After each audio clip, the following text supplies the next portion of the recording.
Okay, hi everyone. I'm Deb. Well, first, I guess we're just going to call the meeting to order at whatever time it is here. I don't know who is taking the minutes, usually Taya.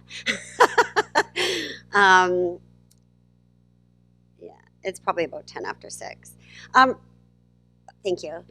So can I just have somebody from our current board make a motion to adopt the agenda for tonight's meeting? Okay, so I'm going to do Stephine and Taya as first and second.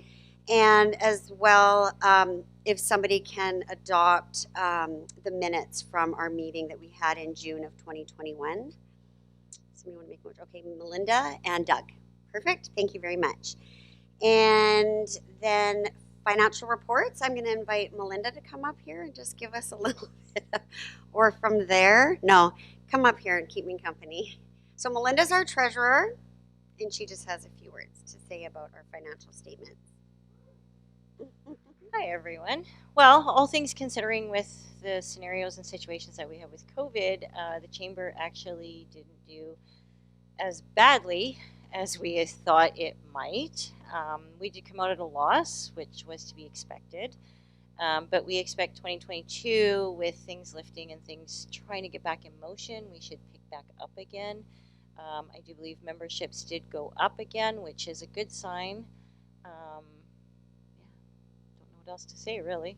Very good. Thank you, Melinda. She's, being the treasurer of any organization, it's a big responsibility, and Melinda's never let us down, so we really appreciate you. Thank you. So my year in review, well, it's titled We Made It Through, and now 2022, what an opportunity. So, I've missed, it's neat to see some of you in person. I've missed that. We've been living in the world of Zoom, so I'm grateful that that's been able to keep us safely connected, but happy to have things like this now where we can meet in person. As president of this wonderful membership, I do get the opportunity to reflect on the Chamber and how we as a business community fared throughout the year, and I do want to acknowledge those of us in business who have done the quintessential pivot, making the best of what we've been given. And in the past 2 years, of course, with the pandemic, it's been a lot. So I'm proud to be a part of this community. We seem to have kept it together. We had members learning new things, breaking down their own barriers, testing their limits, and reinventing their practices, all to continue to achieve success. So it's been really amazing to watch. I've seen a lot of changes, and I'm really proud of all of you.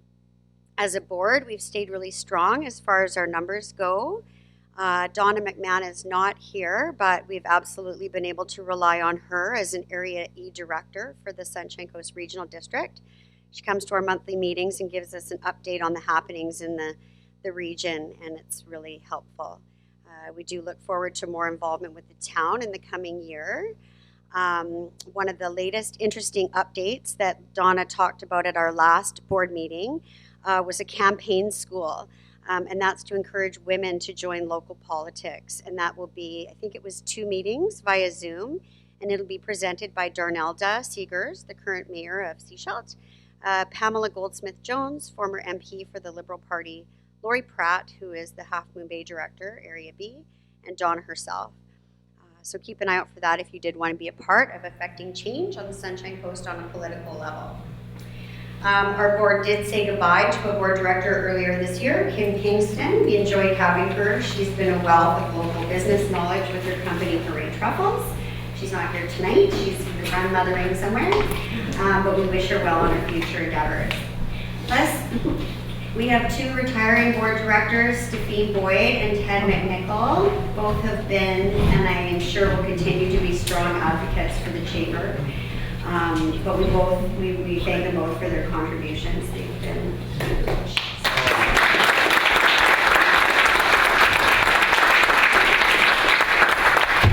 Stephine and I go way back to the PAT days back Langdale Elementary, so we've sat on a few boards together, and I'm going to be sad to see her go.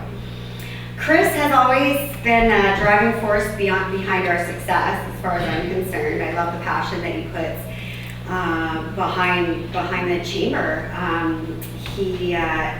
I love the Chamber News, the newsletter that goes out, always informative, the Instagram and the Facebook posts. The supportive posts, I've been noticing that he's sharing from different businesses, and so you might see different, shares for different members, tagging and resharing. It just enforces the feeling of community. So that's why I joined the chamber in the first place back in 2003 when I first moved to the coast, because I wanted to support others the way that I wanted to be supported.